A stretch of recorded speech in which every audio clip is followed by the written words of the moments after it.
Yo, what's up? I'm Glasseyed or Morgan, whichever you prefer. Today I'm going to run through the interlude track from my most recent EP, Death Wish. It's got like a really late 90s liquid drum and bass jungle PS1 racing game type of vibe. It's called Pain Only Makes You Sorry for Yourself, and it sounds like this.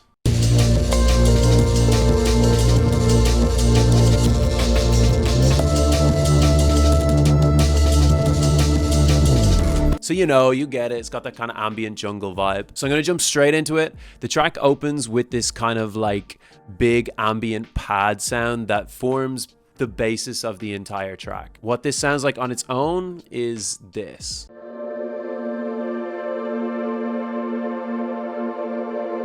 Super basic pad sound. The way I made this is I basically took a couple of different individual pad sounds, played unison notes on the different sounds, played them simultaneously, and then bounced all of that into Ableton's sampler. Doing that basically allows me to control that recorded sound and manipulate it a little bit easier. It's a technique that is kind of harkening back to production styles from that time period where people were working with hardware synthesizers and hardware samplers. There's an incredible YouTube video by a channel called Groovin' in G that goes into this sound design process in more depth. I'm gonna link it somewhere here because it's an amazing video and it was a big inspiration for the sound design on this track. So if you're interested in that kind of like liquid jungle PS1 style drum and bass stuff, it's a great video to watch. So this sound, basically, if I take off the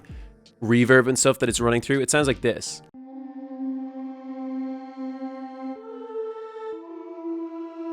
So yeah, pretty simple. And it's then running through Soundtoys Echo Boy and Little Plate just to give it a bit of space. It's then also grouped with a bunch of stuff, and all of that stuff is running through Eventide Black Hole, which I've spoken about it before, but it's one of my favorite reverbs in the whole world. It's absolutely incredible for like big ambient sounds. That pad sound is basically forming the harmonic basis for this entire track. The next thing that's notable is this radio static sound that's in the background. I'm gonna play it for you here, but I'm gonna turn it up all the way because it's really, really quiet in the mix.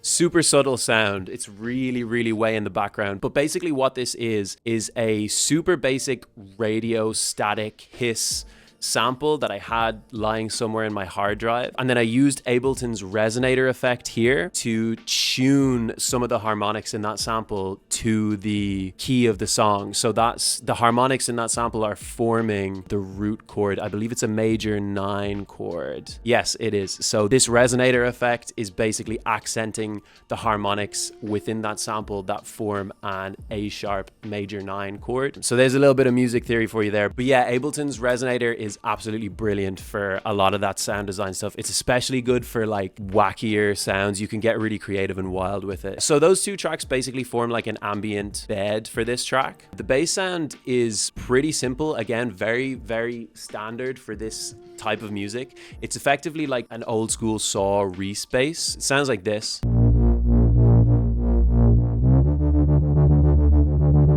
So what this is patch-wise, I'm in Serum 2. We have it set up the way you see here in front. We're using all 3 oscillators.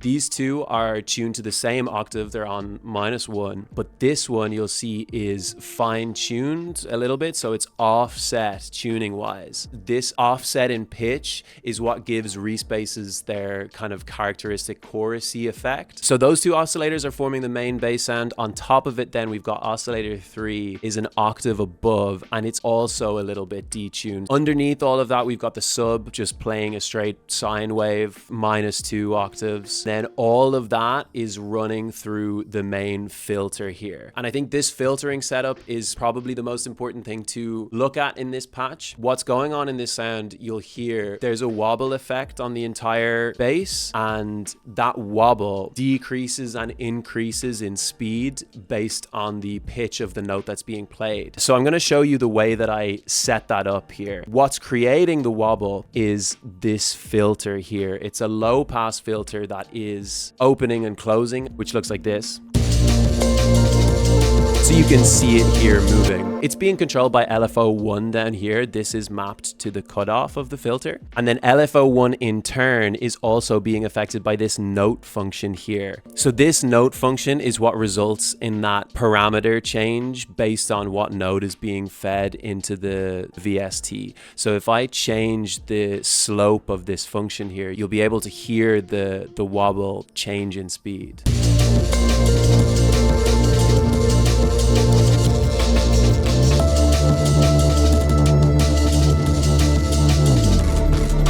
So you can see how it's affecting it there. Going into this in more depth would require kind of, I think, its own sound design video. So if you want that video, let me know. I can definitely make it.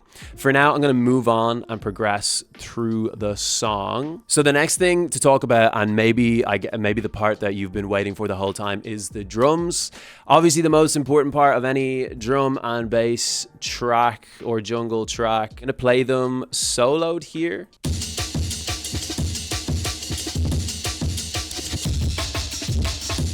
Pretty standard drum and bass jungle fare. Like what these are amen breaks, loads of different amen breaks that I had lying on my hard drive. Take them all, drop them in, and basically just chop and change to your heart's content. If I zoom in here, you'll see that these have been like manually edited. Other producers have ways of like automating that process using like beat repeat kind of stuff.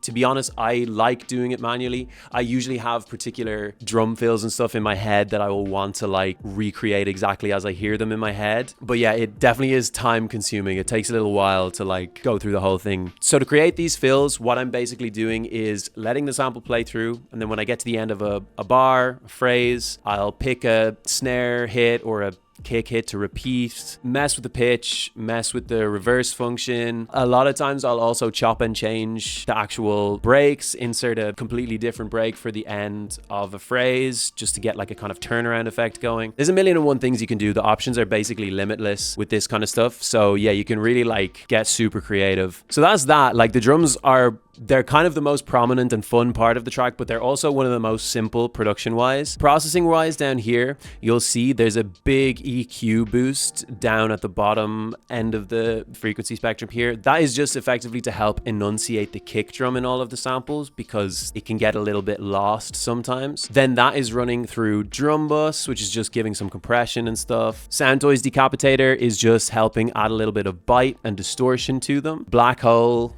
again, reverbing them out, putting them in a bit of space. That's pretty much it. So yeah, quite simple processing wise from the drums. So after the drums, we're basically into the last couple of elements of the track. There's some other melodic stuff here. There's two separate electric piano samples going on. So I'll solo these for you here. This is the first one.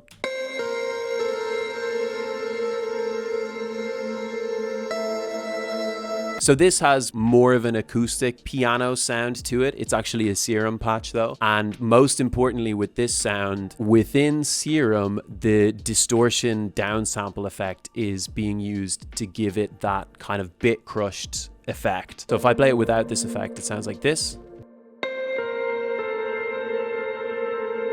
And with. Big difference, a lot more high-end presence going on there. And then that piano sample is combined with this other softer electric piano sound that's echoing the exact same melody.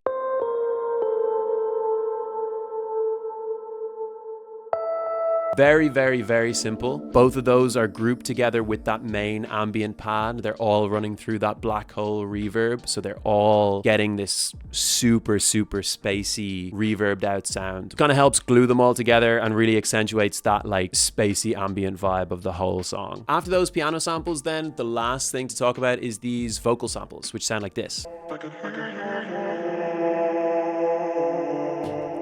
Super, super simple. Again, all that's going on here is the vocal sample itself running through, again, eventide black hole reverb. You can see there's a EQ happening here after the reverb just to filter everything out together. And then it is being form and shifted within Ableton itself. So no alter boy, no nothing like that. It's just Ableton's own form and shifting that's creating the sound that you hear. So yeah, that's it. That's pretty much this whole track. It's a really, really simple one, but probably, to be honest, was one of the most fun to produce. I think this is an incredible incredibly fun genre to make. You can get really, really creative both with the like super ambient stuff and also with the more crazy chaotic drum parts. So yeah, that's the whole track. Thanks so much for watching. If you haven't checked out my EP Death Wish, please do. If you like any kind of new metal, shoegazy, metalcore stuff, there might be something in there that you like. And yeah, cheers. Thanks for watching.